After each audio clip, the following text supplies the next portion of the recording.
کہ رات جو ہے مخفی کیوں رکھی گئی، تعین کے ساتھ کچھ معلوم نہیں یہ رات کون سی رات ہے، کون سی رات ہے اس کا جواب تو میں بعد میں دوں گا کہ اس میں جو آراء ہے مختلف، لیکن یہ کہ اس کو کیوں مخفی رکھا گیا اس پر کچھ پیاری باتیں ہیں جو مفسرین نے کہی ہیں۔ پہلی بات تو یہ کہ جتنی عظیم چیزیں ہیں ان سب کو مخفی رکھا گیا۔ قیامت کب آئے گی؟ مخفی آئے گی، یہ یقینی ہے۔ کب آئے گی؟ یہ تو ان امور میں سے ہے کہ جس کا علم نبی اکرم صلی اللہ علیہ وسلم کو بھی نہیں دیا گیا، جبرائیل کو بھی نہیں دیا۔ چنانچہ حدیث جبرائیل میں واضح طور پر الفاظ موجود ہیں، وَمَا الْمَسْئُولُ عَنْهَا بِأَعْلَمَ مِنَ السَّائِلِ، کچھ معلوم نہیں، نہ سائل کو معلوم نہ مسئول کو معلوم قیامت کب آئے۔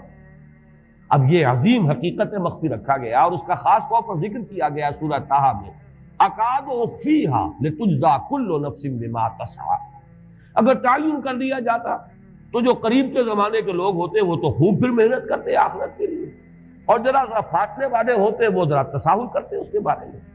اس کو رکھا گیا ہے، تلوار لٹکی ہوئی ہے، کسی بھی وقت گر سکتی ہے، یہ جیسے گلوٹین کبھی اگر آپ نے دیکھا ہو جس طریقے سے کہ اس کا چھرا گرتا ہے،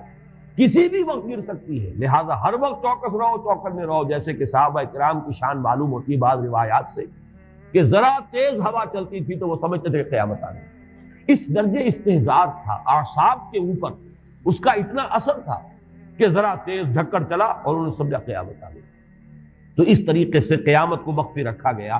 اکاد اخفیھا لتجزی کل نفس بما تسعی۔ نہ آج سے 100 برس پہلے والوں کو معلوم تھا کہ قیامت کب آئے گی، نہ آج والوں کو معلوم ہے، نہ اگر ابھی دنیا کی عمر ہے ابھی 100 برس اور تو قیامت سے ایک دن پہلے بھی شاید یقینی طور پر معلوم نہ ہو سکے کہ کل قیامت آ رہی ہے، تاکہ ہر وقت جو ہے امتحان اتنا ہی شدید رہے، اتنا ہی کڑا امتحان رہے ہر ایک کے لیے، لتجزی کل نفس بما تجزی بما تسعی، تاکہ ہر ذی نفس کو بدلہ ملے اس کی سعی کے مطابق۔ اسی طریقے سے موت کا وقت معلوم نہیں، وما تدری نفس بأی ارض تموت، کہاں موت آئے گی کچھ معلوم نہیں، کہاں موت آئے گی، کب موت آئے گی کچھ معلوم نہیں۔ اسی طرح نوٹ کیجئے صلاۃ وسطیٰ، حافظوا علی الصلوات والصلاۃ الوسطیٰ معین نہیں، اس کے لیے آراء اگرچہ ہے، اکثر آراء جمع ہو گئی ہیں صلاۃ العصر کے بارے میں، لیکن تعین سے حتمی طور پر نہیں کہہ سکتے۔ یہ رائے بھی ہے کہ کوئی بھی معین نہیں، تمام نمازیں جو ہیں وہ صلاۃ وسطیٰ کے حکم میں، بہترین نماز کوشش کرو کہ پوری محافظت کرو، صرف نماز کی نہیں، بہترین نماز، ہر نماز تمہاری بہترین نماز ہونی چاہیے، ہر روز روز عید ہو، ہر شب شب برات، اگر اللہ تعالیٰ کے ساتھ کوئی قلبی ربط ہے تو ہر دن جو گزر رہا ہے وہ روز عید ہے، اور ہر شب جو گزر رہی ہے وہ شب برات ہے۔ لیکن اگر وہ کہ انسان کو غفلت اس کے قلب پر طاری ہے تو وہ عید کا دن بھی اس کے لیے ایک عام دن ہے، اور شب برات بھی اس کے لیے ویسی ہی ایک رات ہے جیسی کہ ہر روز آتی ہے اور چلی جاتی ہے۔ اس اعتبار سے اس کو بھی خاص جو ہے معین نہیں کیا گیا صلاۃ وسطیٰ کون سی۔ اسی طرح بعض روایات میں جو آتا ہے اس میں اعظم، اللہ کا ایک نام ایسا ہے کہ اس کے واسطے سے اللہ سے جو بات مانگی جائے وہ رد نہیں ہے، لیکن وہ کون سا نہیں بتایا گیا۔ اقوال ہیں، اندازے ہیں، حی و قیوم پر زیادہ، الحی القیوم پر زیادہ لوگوں کا جو ہے وہ اجماع ہوا ہے، لیکن یہ کہ یقین سے نہیں کہہ سکتے۔ تو اسی میں اس کو بھی نوٹ کر لیجئے کہ اس کو مخفی رکھا گیا ہے لیلۃ القدر کو۔ لوگ زیادہ سے زیادہ محنت کریں، زیادہ سے زیادہ مشقت کریں، اس کے لیے جو بھی اس کی قدر و منزلت سے کسی درجے میں آگاہ ہے، وہ اگر معین ہی ہو جاتا کہ ایک شب یہ ہے تو پھر تو سب کے سب اس رات میں محنت کر لیتے، باقی راتیں جو ہیں وہ پھر سونی اور ویران گزرتی۔ لیکن یہ کہ مطلوب یہ ہے کہ زیادہ سے زیادہ راتیں آباد ہوں، زیادہ سے زیادہ راتوں میں ذکر ہو، عبادت ہو، دعا ہو، اس لیے اس کو مخفی رکھا گیا، یہ حکمت ہے۔ اس میں بھی ایک عجیب نکتہ ہے جو امام راضی رحمۃ اللہ علیہ نے بیان کیا ہے، اور حوالہ اگرچہ نہیں دیا اس حدیث کا، لیکن ایک روایت کے حوالے سے بات بیان کی ہے کہ اس کے ظاہر نہ کرنے میں بھی اللہ کی ایک شفقت اور رحمت ہے بندوں کے حق میں، اس لیے کہ اس کی قدر جتنی زیادہ ہے اتنی ہی اس کی ناقدری پر سزا ہوگی۔ اگر معلوم ہو کہ یہ شب ہے اور اس کی ناقدری کو انسان کرے تو گویا کہ پھر وہ اتنا ہی زیادہ مورد عقاب اور مورد سزا بن جائے گا۔ اس کے لیے ایک بڑا پیارا واقعہ نقل کیا امام راضی نے کہ حضور صلی اللہ علیہ وسلم حضرت علی رضی اللہ تعالی عنہ ایک روز مسجد میں داخل ہوئے، ساتھ ہی آئے ہیں، دیکھا کہ ایک شخص سو رہا ہے، نماز کا وقت ہو چکا تھا۔ حضور نے حضرت علی سے فرمایا کہ اسے جگا دو، اسے ہوش میں لے آؤ تاکہ یہ وضو کرے، نماز کے لیے تیاری کرے۔ حضرت علی نے امتثال امر کیا، جا کر جگا دیا۔ لیکن پھر ایک سوال کیا حضرت علی کہ حضور آپ تو خود نیکی کے کاموں میں بہت سبقت فرمانے والے ہیں، سباق بالخیر یہ لفظ آئے، سبقت کرنے والے بہت کثرت کے ساتھ، تو آپ نے یہ جو ہے یہ کام خود کیوں نہیں فرمایا اور مجھے کیوں اس کے لیے آپ نے حکم دیا؟ آپ خود بھی اسے جگا سکتے تھے۔ آپ نے فرمایا کہ تم اس کی حکمت کو سمجھ لو، میرے جگانے پر اگر وہ نہ جاگتا اور انکار کر دیتا تو کفر ہو جاتا اس کے حق میں، اور تمہارے جگانے پر اگر کوئی تساہل سے بھی وہ کام لیتا تو وہ کفر نہ ہوتا۔ تو یہ ایک فرق ہے کہ اللہ تعالیٰ کی طرف سے ایک شفقت ہے کہ حضور صلی اللہ علیہ وسلم جگاتے اور کسی درجے میں وہ انکار کر دیتا۔ کبھی ایسا بھی ہوتا آدمی نیند میں ہے اور وہ کہتا جاؤ جاؤ مجھے آرام کرنے دو، تو اگر میرے ساتھ یہ معاملہ ہوتا تو وہ کفر کے درجے کو پہنچ جاتی بات، لیکن اگر تمہارے ساتھ یہ معاملہ ہو بھی جاتا تو اس درجے شدید نہ ہوتا۔ تو گویا کہ حضور نے اس شخص پر شفقت کے اعتبار سے یہ شکل اختیار کی کہ خود نہیں جگایا، بلکہ یہ کہ حضرت علی رضی اللہ تعالیٰ عنہ کو حکم دیا کہ اسے جگا دیں۔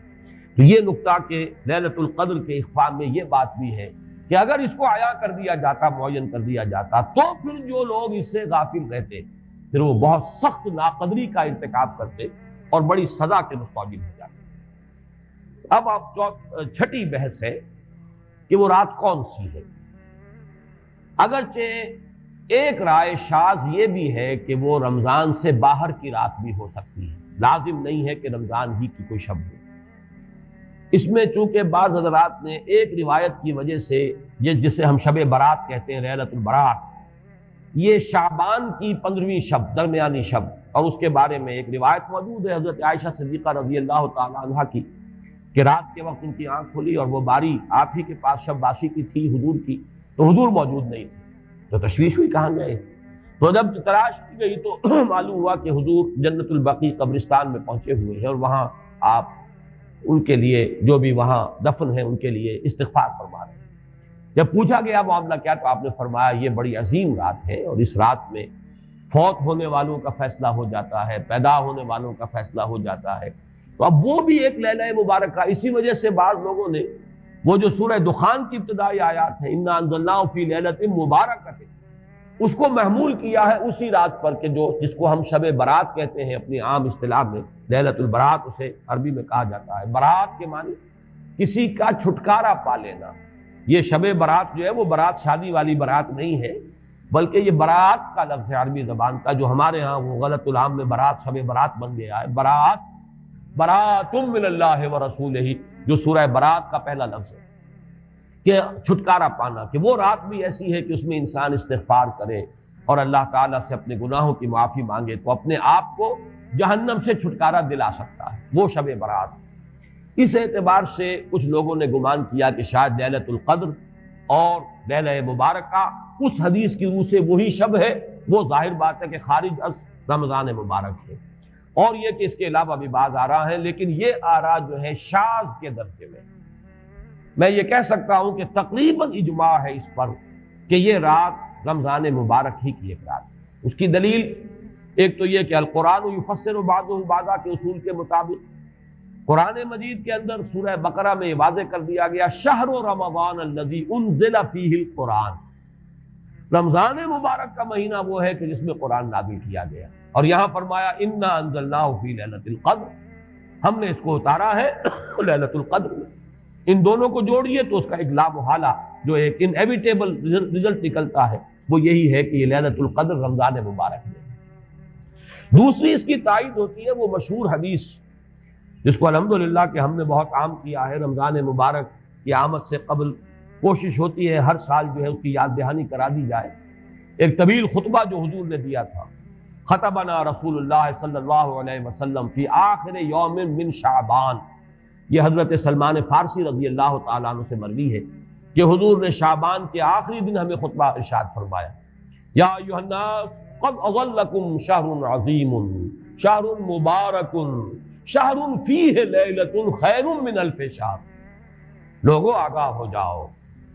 تم پر ایک بہت مبارک مہینے نے، بڑی عظمت والے مہینے نے سایہ کر دیا ہے، سایہ فگن ہو گیا ہے تم پر ایک مہینہ جو بڑی عظمت والا ہے، شہر عظیم جو بڑی برکت والا ہے، شہر مبارک۔ اور تیسرا جملہ اس میں یہی ہے شہر فیہ لیلۃ خیر من الف شہر، وہ مہینہ کہ جس میں ایک رات وہ بھی ہے کہ جو 1000 مہینوں سے افضل ہے۔ ان دونوں چیزوں کے حوالے سے تقریباً دلائل بھی موجود ہیں، اور ویسے یہ کہ جیسا کہ میں عرض کر چکا ہوں اجماع ہے کہ یہ رمضان مبارک ہی کی ایک شب ہے، لیکن رمضان مبارک کی کون سی شب ہے، اس پر بعض مفسرین نے تو لکھا ہے کہ 40 قول ہیں۔ چنانچہ صاحب تفسیر مظہری قاضی ثناء اللہ پانی پتی نے، میں نے وہ تفصیل تو نہیں پڑھی، کہ 40 قول نقل کیے، لیکن امام راضی نے جو 9 قول نقل کیے ہیں وہ میں تیزی کے ساتھ آپ کو سنا دیتا ہوں۔ ابن رزین رحمہ اللہ کا قول یہ ہے کہ رمضان کی پہلی شب ہے۔ حضرت حسن بصری رحمت اللہ علیہ، یہ ہے تابعین میں سے، اس لیے میں رضی اللہ عنہ نہیں کہہ رہا، رحمت اللہ علیہ، حضرت حسن بصری رحمت اللہ علیہ کی رائے ہے کہ یہ 17ویں شب ہے،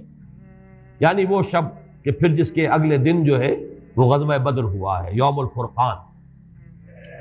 حضرت انس رضی اللہ تعالی عنہ مرفوعاً روایت کرتے ہیں کہ یہ 19ویں شب ہے۔ محمد بن اسحاق جو بہت بڑے سیرت نگار ہیں حضور کے، ان کا قول ہے کہ یہ 21ویں شب ہے۔ حضرت عبداللہ ابن عباس رضی اللہ تعالی عنہما سے قول جو ہے مروی ہے کہ یہ 23ویں شب ہے۔ حضرت عبداللہ ابن مسعود رضی اللہ تعالی عنہ سے مروی ہے کہ یہ 24ویں شب ہے، اور اس کو میں ذرا اہمیت دیتا ہوں اس لیے کہ 24ویں شب جو ہے